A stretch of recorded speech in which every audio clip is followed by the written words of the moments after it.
Right. So, let us begin with today's topic. So, this is going to be abstraction of linear algebra. So, the concepts that we have studied namely R n and so on, they are going to be made abstract now. The reason being these concepts are used in other branches of mathematics as well as other branches in engineering and sciences.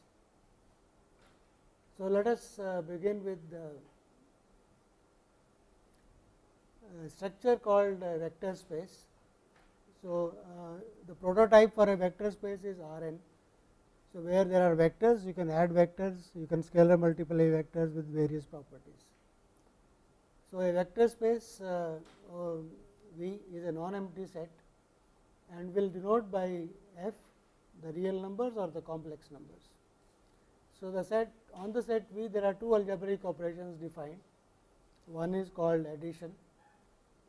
So, for a element A and B, so if we look at V cross V, so an element in V cross V is an ordered pair. So, A B that goes to an element in V which is denoted by A plus B. So, this is a binary operation of addition defined on the set V, and there is a operation called scalar multiplication, which is a function from the underlying field F, which is R or C cross V to V. So, given a scalar and given a vector, we will call it as a vector alpha comma A, it gives you something called the product alpha comma A, lambda comma A. So, these are two operations defined on vector space. One is addition, other is we call it as scalar multiplication with the usual properties that the vectors in R3, R4, Rn have. Addition is commutative, it is associative. There exists a unique element 0 in V, a 0 vector such that A plus 0 is A, and that is same as 0 plus A because of commutativity. And for every A, there exists a negative of A such that A plus minus A is equal to 0.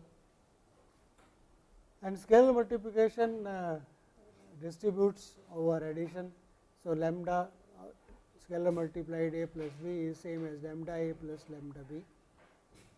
And similarly, if you add two scalars and multiply with A, then it is lambda A plus mu of A.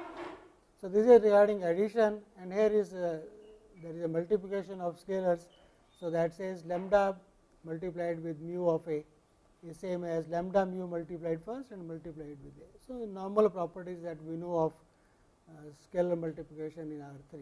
So, these are made as properties, defining properties of scalar multiplication on a abstract vector space. And finally, 1 times A, the scalar 1 in the field is equal to A. So, that is a normalization one calls. We have said in the here that these are the unique 0 and minus A, but those can be proved using the properties. So, and one can also prove obvious facts that 0 times A is 0 is lambda times 0 and minus 1 multiplied by. So, this is a additive inverse in the field, and that is same as minus of A. So, these are some obvious properties that one can prove using those axioms itself. So, we will not prove that, we will just assume because we do not have that much time, but it is a nice thing to deduce these properties from the basic axioms of addition and distributive properties. Right. So, let us look at some examples of vector spaces. R n and C n are the prototypes of vector spaces. So, you can take vectors R n, that is n components, right. So, two vectors you can add them component wise, and scalar multiple is multiplying each component by that scalar, and similarly C n. So, R n is a vector space over the reals. C n can be treated as a vector space over reals as well as a vector space over complexes. So, the underlying scalars you can choose whichever you like. So, they will give you two different objects. One will be C n as a vector space over R, and other will be a C n as a vector space over the complex numbers itself. This also we had studied that look at the null space of a matrix A. So, given a matrix, look at the null space, that is A x is equal to 0, all solutions, we saw that that forms a subspace of R n, we call that as a subspace. So, which is a vector space in itself. You can also look at all matrices M cross n real matrices or complex matrices. So, that is a set V. You can add two matrices, right. You can take a scalar multiple of a matrix and it will have all those properties that we have been actually using them. So, that this is a vector space, all M cross n matrices form a vector space over the field of real numbers and complex numbers, right, all M cross n with complex entries. Again, this can be treated as a vector space over R or over C, both are possible. Let us look at something which you might not have come across. We will look at all polynomials of degree less than or equal to 3.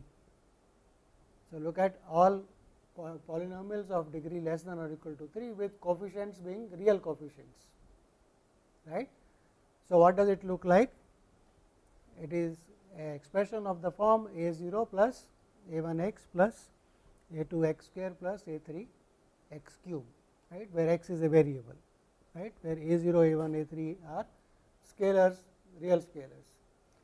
You can also think of complex polynomials over the complex numbers, where the coefficients are complex numbers.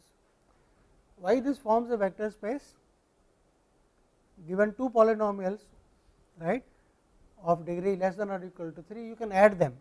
You will again get a polynomial of degree less than or equal to 3. You can multiply a polynomial by a scalar. So, only the coefficients of the powers will change, right, but the degree will still remain less than or equal to 3, and it has all those properties that of commutativity, associativity and so on. So, these are no, you can have anything. So, that is the next thing. You see this, you can have R d, polynomial of degree less than or equal to any number d, right. So, there all will be different vector spaces, examples are different, right. The constant polynomial, that is the real numbers itself, right.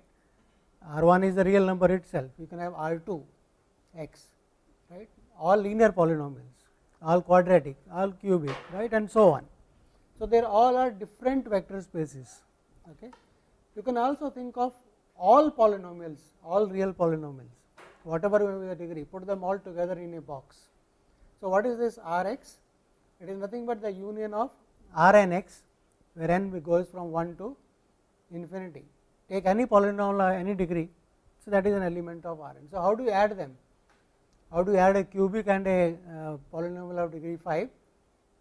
You can treat cubic also as a polynomial, but not of degree 5.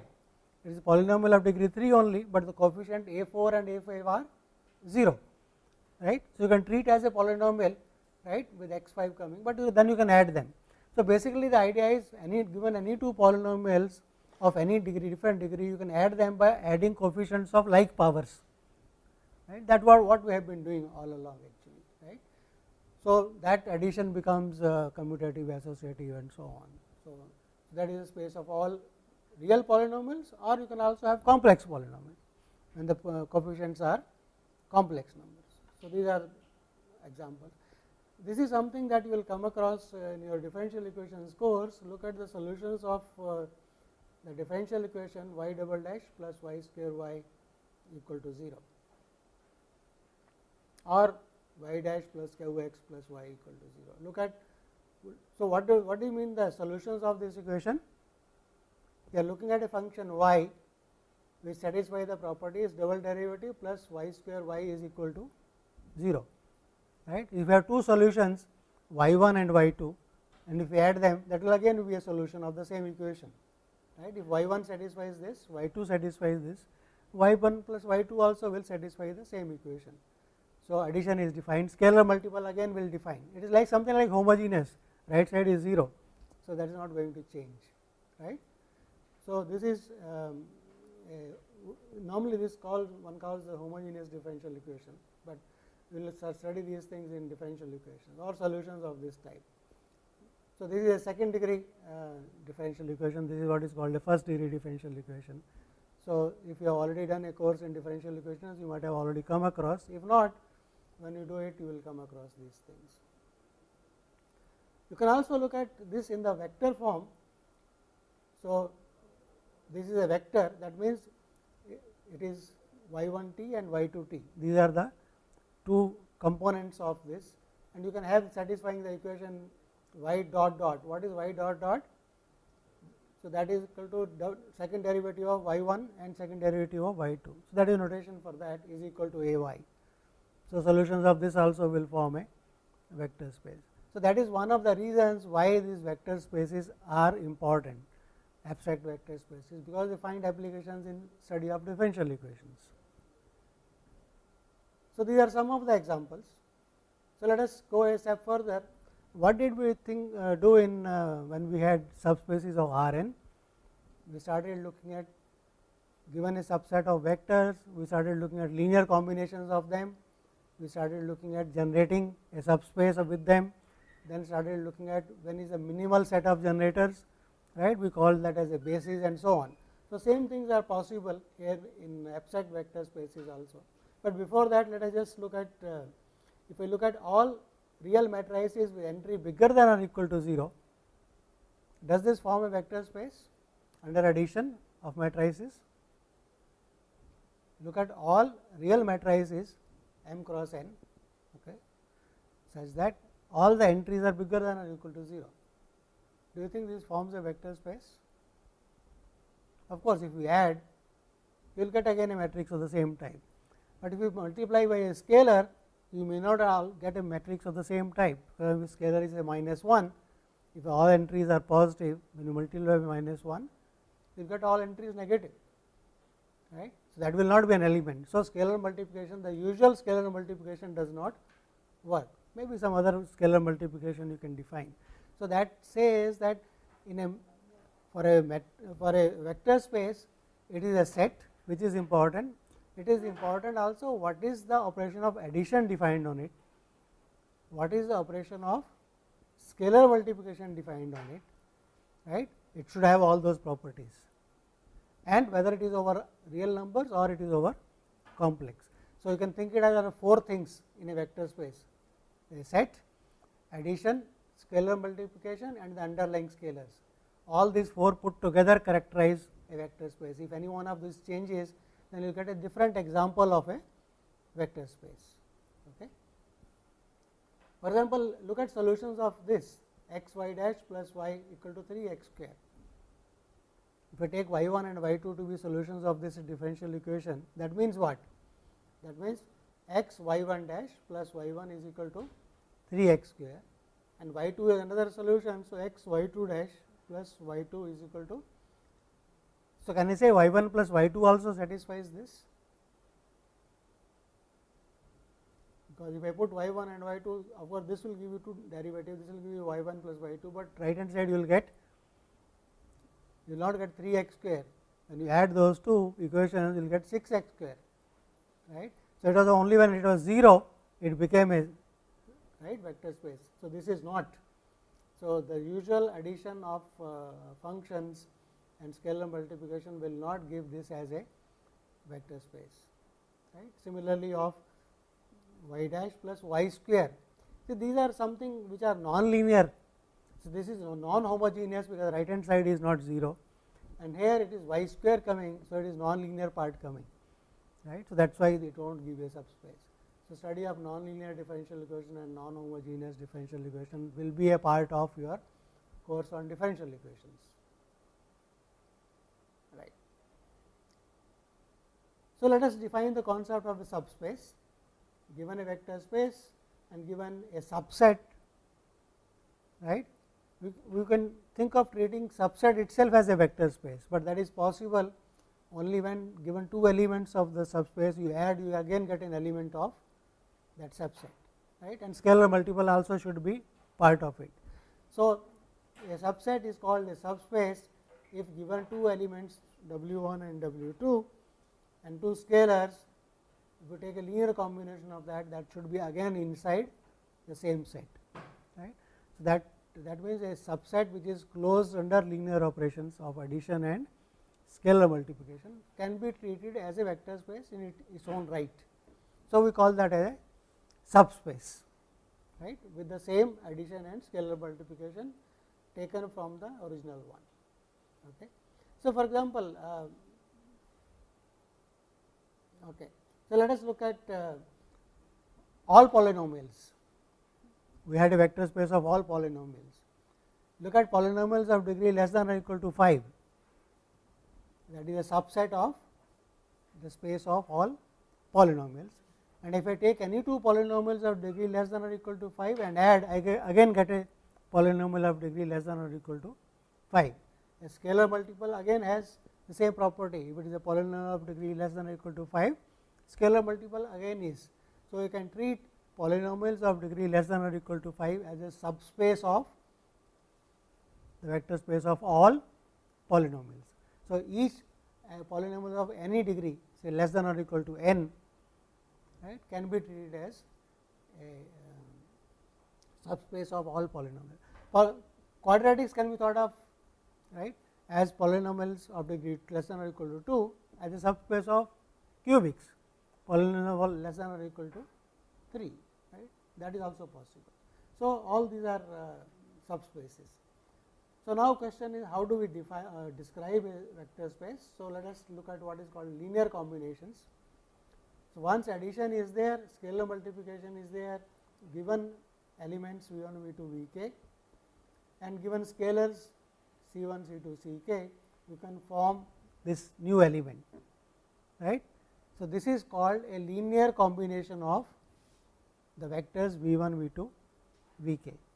Keep in your mind the prototype of R n, something similar happening, but we are not saying that this V is R n or C n or anything, this is just abstract. For example, you can take polynomials, V 1 could be a quadratic, V 2 could be a cubic and so on, you can add them, you will again get a polynomial, right. So, given elements of a vector space, you can form and scalars, you can form a linear combination of that. So, that is this element. And you can now put together all the linear combinations in a box and you will call that as the span of that set, right. Like, so, given a set S, subset S of V, look at all sigma alpha I V I, where this n could be any number, could be taking 3, 4, n, and okay, choose any finite number of V 1, V 2, V n in S, take same number of scalars in F and form that linear combination. So, what is this called? So, this will be a finite linear combination, right. This is a linear combination and we are defining only finite linear, because if it is infinite we do not know how to add them anyway.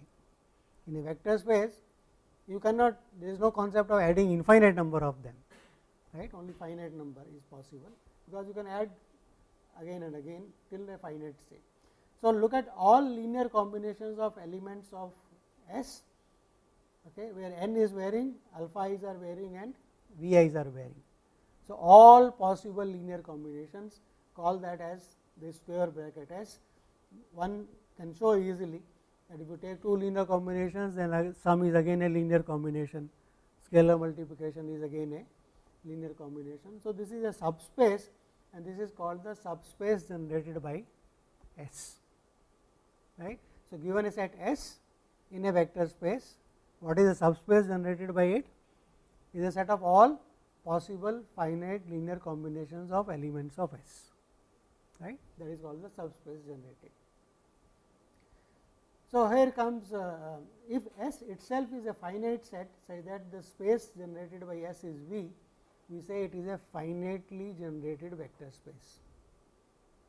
If V is a vector space and we have got a finite subset of it, say that when I take linear combinations of elements of that finite set, that gives me everything in V, right. Every vector in V can be obtained as a linear combination of elements of that set S, and if that S is finite, we say our vector space V is finitely generated, right.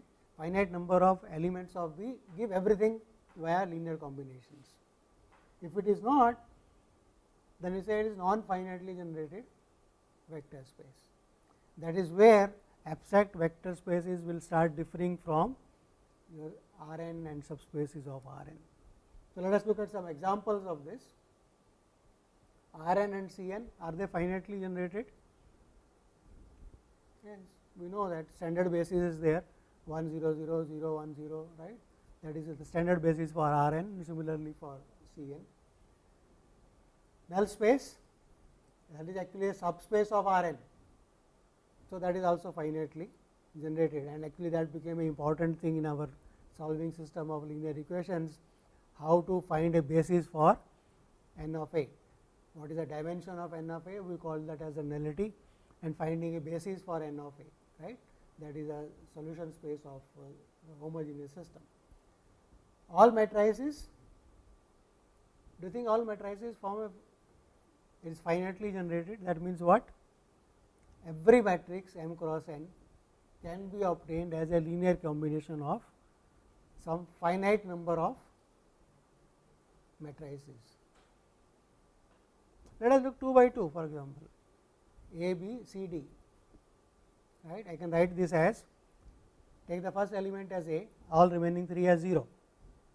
Next, B, all these 3 remaining element 0. So, I can take 4 matrices where first, right, one element is the A, B, C or D, and remaining 3 are 0. If I add these 4 matrices, I get the matrix A, B, C, D, and A can be taken out. So, A times 1 0 0 0, B times 0 1 0 0, and similarly other 2. So, basically what we are saying is, if you look at a matrix M cross n, it is nothing but R to the power M cross n. Think it now. How many elements are there in a matrix of order M cross n? Is M times n, right. Instead of, only thing for convenience, we are writing first M elements as first row, right, second as second row, third row, fourth row, mth row, right. But if I write everything as a one string, first row, right, and then the next row, and then the next row, but written is as one long string of elements. How many elements will be there? M cross n. So, I can identify a matrix of order M cross n with R to the power M cross n. And what is the basis for R to the power M cross n? Standard basis, 1 at one place and remaining all are 0. That is what we are saying. That is the basis for matrices also, essentially, right. And actually, it is not just for the sake of getting this basis. That is how a computer stores your entries of a matrix.